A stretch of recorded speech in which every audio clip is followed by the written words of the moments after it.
சரணமையப்பா.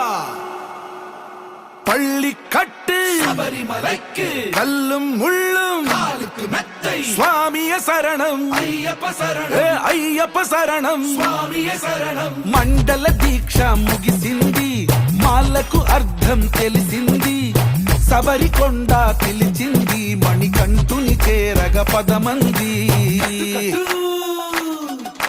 ఇరుముడి కట్టు కట్టు కట్టు కట్టు కట్టు ఇరుముడి కట్టు ఎక్కు ఎక్కు ఎక్కు ఎక్కు శబరిమల ఎక్కు